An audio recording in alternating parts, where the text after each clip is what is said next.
जिस तरीके से बांध का मजदूरान को और दीगर तबके के मजदूरान को सरकार की जानिब से सहूलियत मिलती है, वो 39 तबकों की यादी में अब पावर रूम मजदूरान को भी उसमें शामिल कर लिया गया। पावर रूम मजदूरान को भी उसमें शामिल कर लिया गया। पावर रूम मजदूरान को भी उसमें शामिल कर लिया गया है।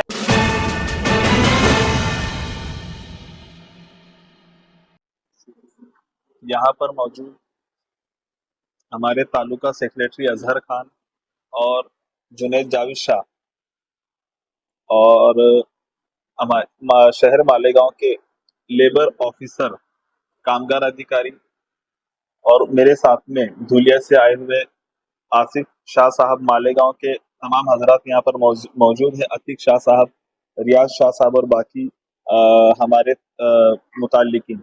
मैं आप लोगों को बताना चाहूँगा, गुज़िश्ता 5 सालों से आप लोगों ने देखा होगा किस तरीके से शहर धुलिया के हरदिल अजीज रुकन असम्बली फारूक शाह साहब ने अब सिर्फ अपने शहर भर के लिए ही नहीं बल्कि सूबे महाराष्ट्र के अक़लियती तबकों को किस तरीके से सहूलियत मिले, इसके लिए कोशिश की है।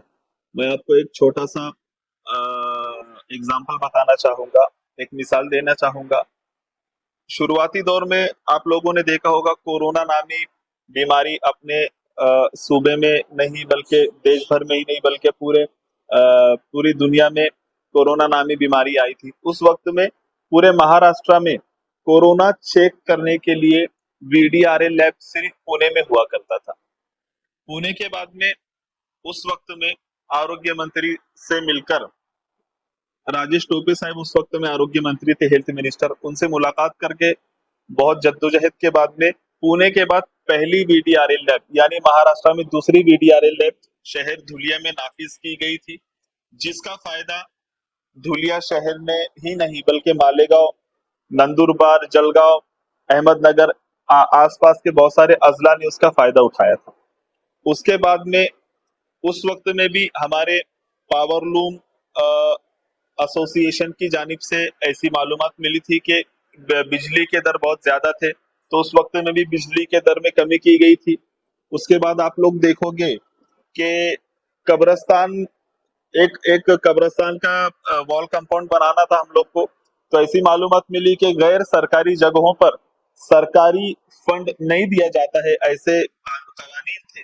उस वक्त के अल्पसंख्यक मंत्री, माइनॉरिटी मिनिस्टर जनाब नवाब मलिक साहब से मुलाकात करके उनसे बार बार पाठपुरावा करके ये कवानीन में तरमीम की गई थी और एक जीआर निकला था कि सूबे महाराष्ट्र में जा कहीं भी कब्रस्तान को वॉल कंपाउंड बनवाना हो, चाहे वो जगह सरकारी हो या ट्रस्ट की यानी गैर सरकारी हो, उसको सरकारी निधि मिलेंगी, सरकारी फंड मिलेंगे।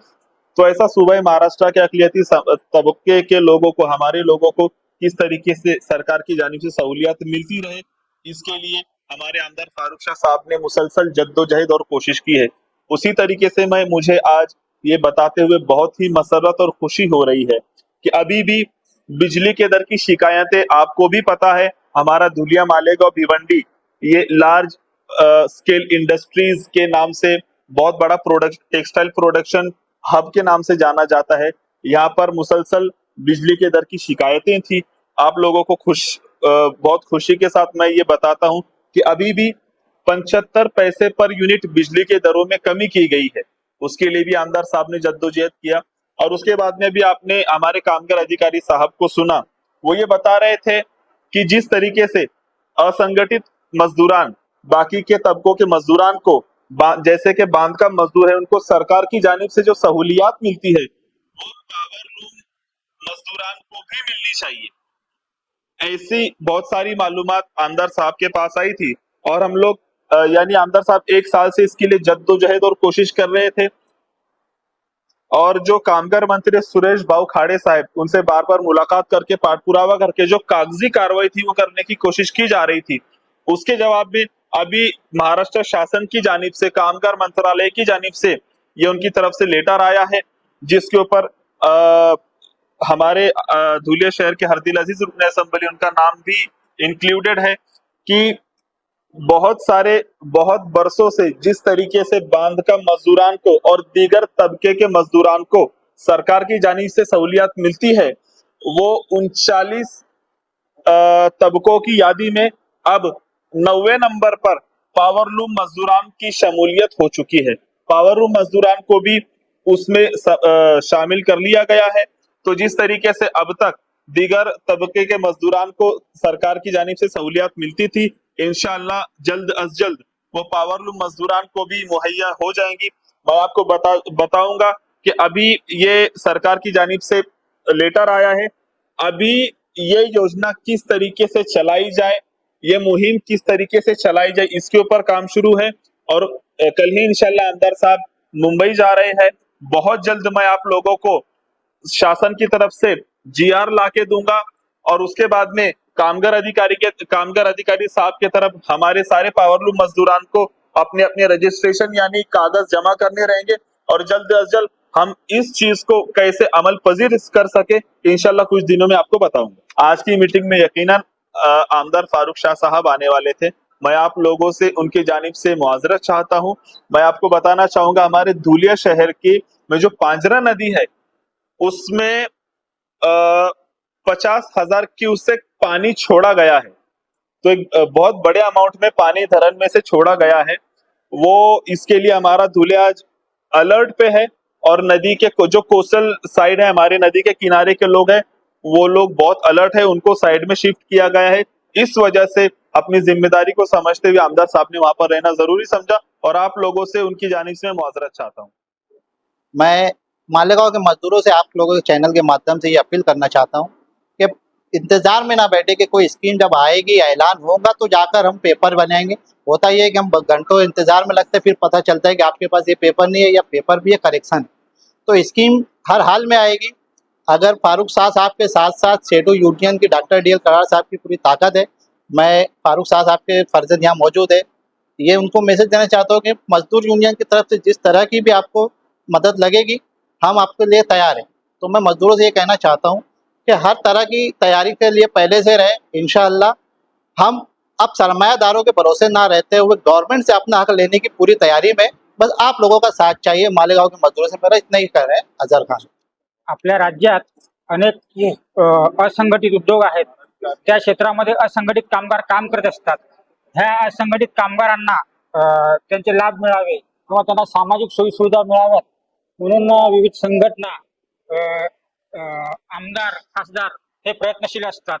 तसेच ह्या आपल्या मालेगावमध्ये पॉवरलूम हे सेक्टर आहे, ह्या सेक्टरमध्ये हे जे असंघटित कामगार आहेत ह्या कामगारांच्या प्रश्नांसाठी आमदार श्री शाह फारुक अनवर यांनी 15/1/24 रोजी जे इतर ठिकाणी बांधकाम कामगारांना जसे लाभ मिळतात बांधकाम कामगारांना, त्या धर्तीवर पॉवरलूम कामगारांना लाभ मिळावेत म्हणून त्यांनी माननीय मंत्री सुरेश भाऊ खाडे कामगार मंत्री यांना पत्र दिलेलं आहे। तसंच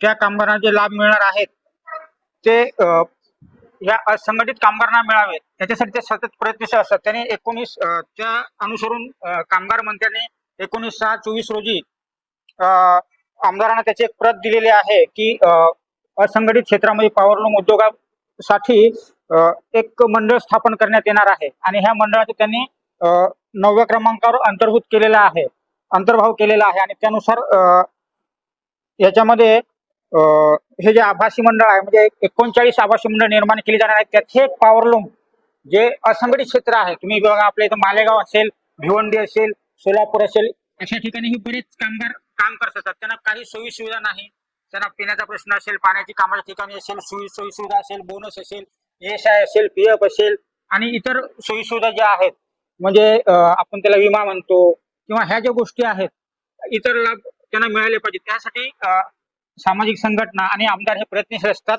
आणि त्याला अनुसरून शासनाने 6/7/23 रोजी असंघटित कामगार कल्याण महामंडळ स्थापन करण्याचा निर्णय घेतला आणि हा निर्णय घेतल्यावर ह्याची 9व्या नंबरवर म्हणजे पॉवरलूम उद्योगातील कामगारांसाठी 9व्या नंबरवर त्याचा अंतर्भाव केलेला आहे आणि ह्याच्यावर वरच्या लेवलला म्हणजे मंत्रालयात याचं पुढचं काम चालू आहे। त्याच्या मंडळाच्या काय काय गोष्टीला आवश्यक आहेत किंवा ही योजना कशा प्रकारे राबवायची, त्याच्यात कोणकोणत्या गोष्टी आवश्यक आहेत, कशा प्रकारे राबवावी ह्या प्रकारे प्रयत्न चालू आहेत आणि ते पूर्ण झाल्यानंतर जेव्हा शासन GR काढेल की ह्या योजना अशा प्रकारे ह्या कामगारांना लागू करावी, त्यानंतर ती लागू केली जाईल आणि तो GR आल्यास मग तिथे आमचा कामगार विभाग ही पुढची कारवाई करेल।